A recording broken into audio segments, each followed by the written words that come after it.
Вітаємо всіх. Greetings at UCMC Press Center.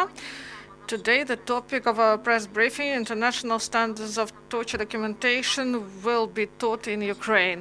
Our speakers are Dr. Modwig, chairman of the UN Committee Against Torture, Olena Podolyan, head of NGO Forpost, Dmytro, Reva, head of NGO Human Rights Group SICH, and Valentina Tikhonova, project manager at Dignity NGO. Welcome. You are given the floor. Good afternoon.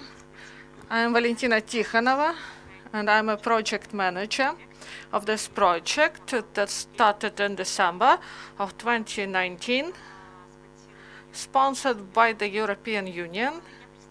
I represent Dignity organization, the Institute Against Torture, and in cooperation with our partners, two organizations in Ukraine, Forpost and SICH, we will increase qualification of about 100 people, medical workers, lawyers.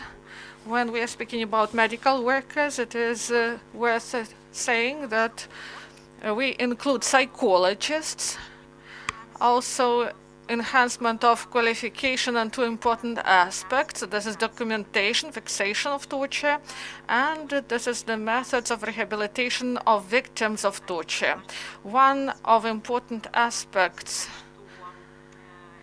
we should mention, we will create a referral system between the medical workers, psychologists, and lawyers. There will be a referral system, and due to the system, we will be able to know these specialists and to refer people who need help. Those victims of torture may go to specialists, they will be referred to them, to provide them with medical or legal help. Good afternoon. It is not a secret. In Ukraine, they spoke for a long time about implementation of Istanbul Protocol, but it is still inactive, and we are thankful to Dignity partners that they initiated the promotion of this document that should be adopted in Ukraine. Also, this project envisages legal support for the victims of torture and ill treatment, monitoring of the places of detention, and psychological support for the victims of torture. Thank you.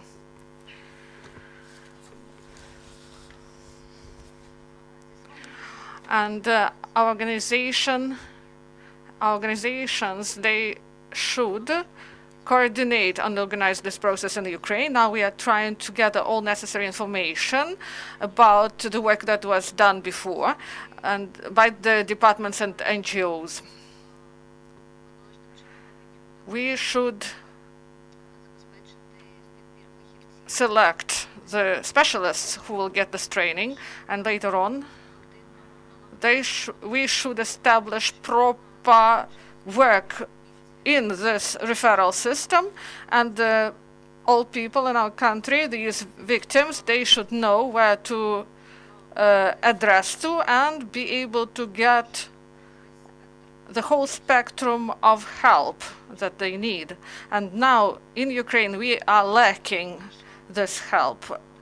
And our task, our big task of this project, is to start this process, to have people who will be aware of our services, and this full package of help should be provided, because the state only provides some compensations, but we should also we will try people to access the judiciary system to help them legally.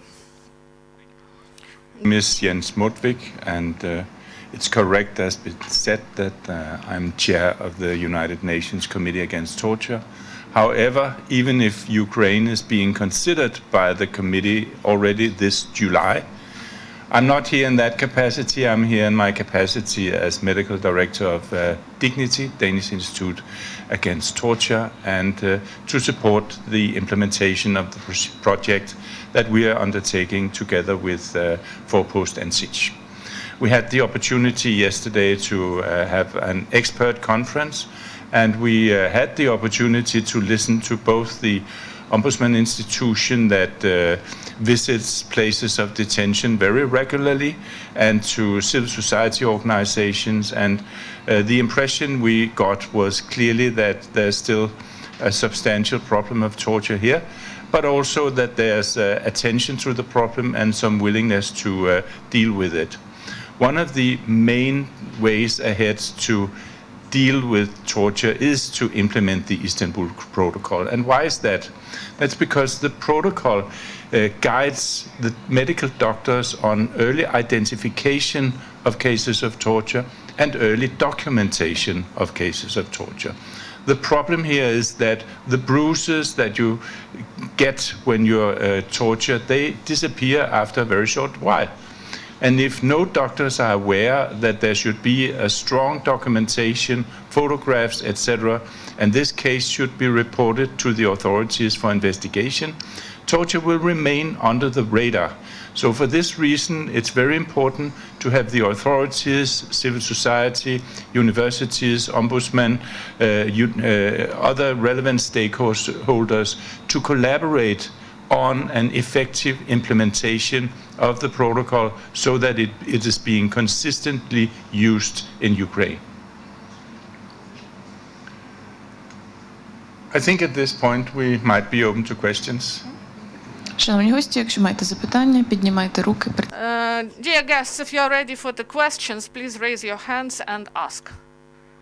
Dmytro Hiluk, Union, I have a question. Tell me, please, what is the biggest problem within the communities of the lawyers and the law enforcement officers, medical personnel? Maybe they are not able to document properly, or legislation is lacking, because maybe not all cases may be considered as torture. What is the problem? Is this legal problem, or whether it is a problem of personnel?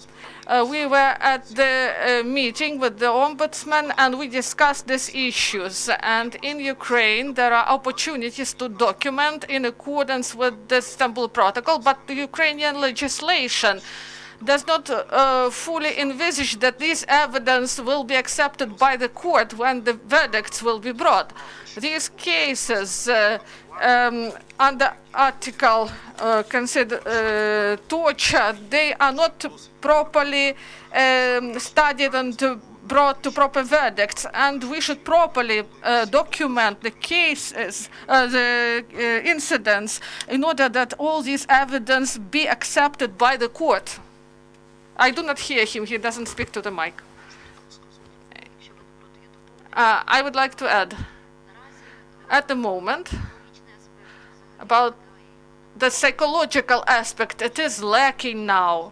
And even people who are experts in their field, they are psychologists, psychotherapists, they do not have proper qualification to document, to describe this harm, and in accordance with the Istanbul Protocol requirements. This is a big problem. Even if there are high qualification specialists, there is no proper procedure in accordance with which the final report is made. I'm really glad that you are well aware in this problem, that you may ask such questions. There is a problem in ability to document and in procedural acts that do not envisage the use of collected evidence and their presentation to the court by the experts that are not state experts. We see that there is a big interest. Yesterday we saw it, that this issue should be brought to some working form, and there is big work ahead of us, and we will constantly lobby the process of positive changes, and we will report on the results. Tell us, please, about this project, about the victims, who are these people who may address for help, and what will be procedure for these people to address? Any person who lives in Ukraine. First of all, these are citizens of Ukraine, maybe even non-residents, if they were tortured in our territory.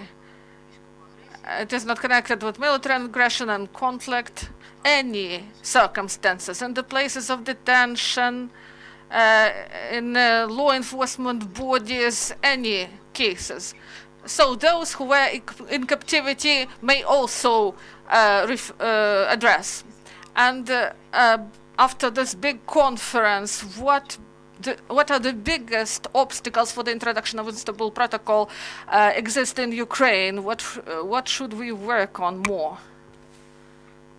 Well, as you said yourself, and which Olena confirmed, the doctors are not good enough, the general doctors are not good enough in documenting the early consequences of torture.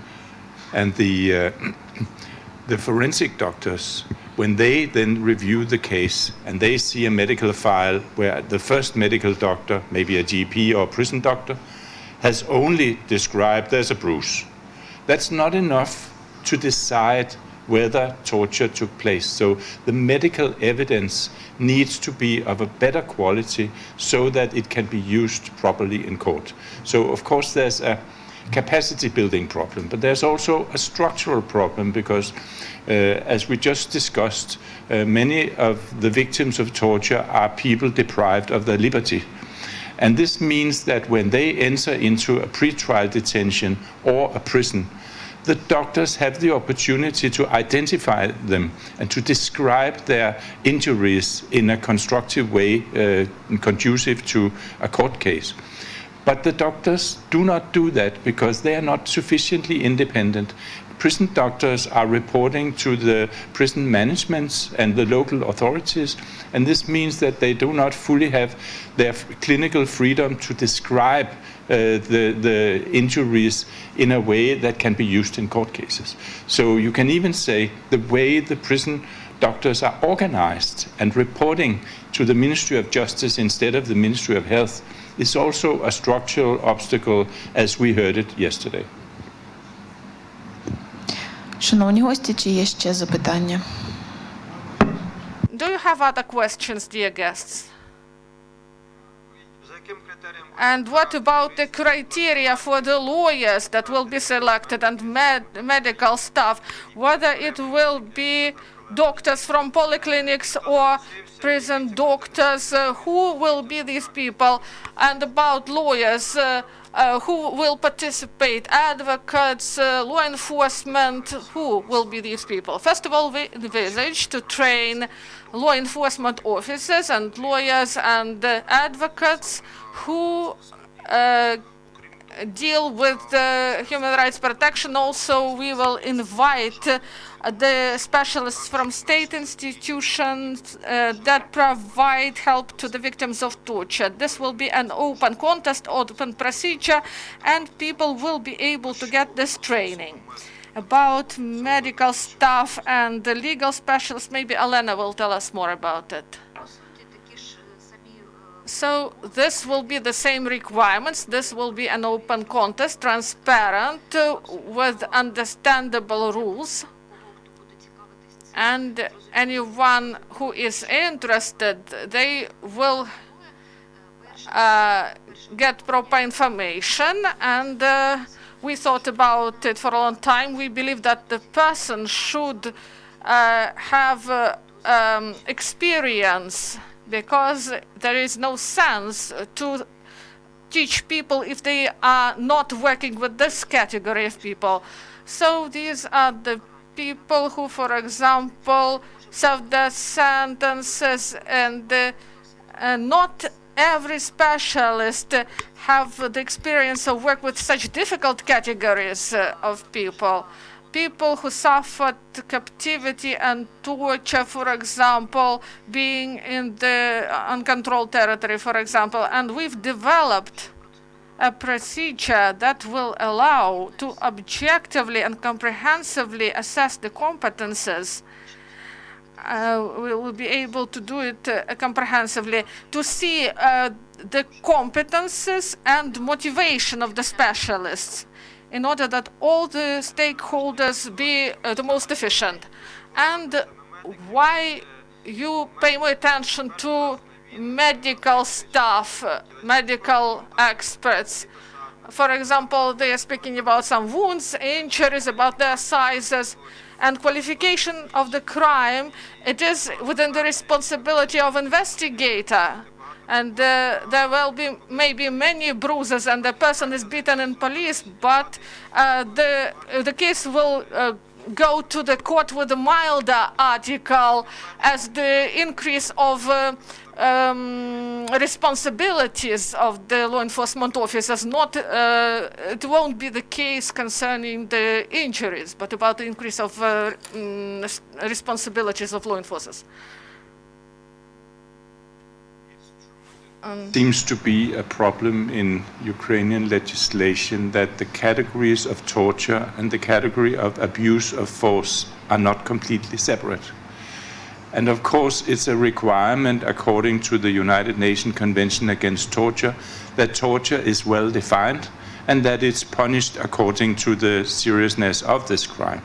So it was pointed out yesterday, and we understood that there are initiatives inter alia in the Ombudsman's institution to try to correct the criminal code so that there will be clear distinction between torture and abuse of power, and that the two categories will be punished at different levels. So I think there's awareness about this problem and maybe some initiatives to have it resolved. Друзі, ще запитання або ремарки?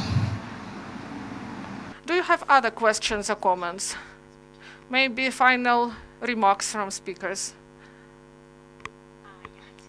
I would like to say big thanks to our partners that they organized this conference and the press conference. And I would like to add, I would like to say that trainings, this is only a part of the program. For us, it is really important that people get practical experience. That's why after trainings, during 1.5 years, we will have supervisions for psychologists and medical workers and for lawyers. And this, what we see as important, because practical skills, this is one of the main points of our project. We thank everyone. That we are of course aware that training in the use of the protocol is not enough. As one of the questions identified, there is also a need for structural and legislative change and policy reform. So today we met with the Ministry of Justice and encouraged them to take initiative to a broad coalition that will ensure a broad implementation of the protocol and not only training. So we hope this will be a reality. Так, ну, я тільки приєднуюсь до. I would like to say that I support my colleagues in what they said. Thank you very much for your attention. This is the end of press conference. Have a nice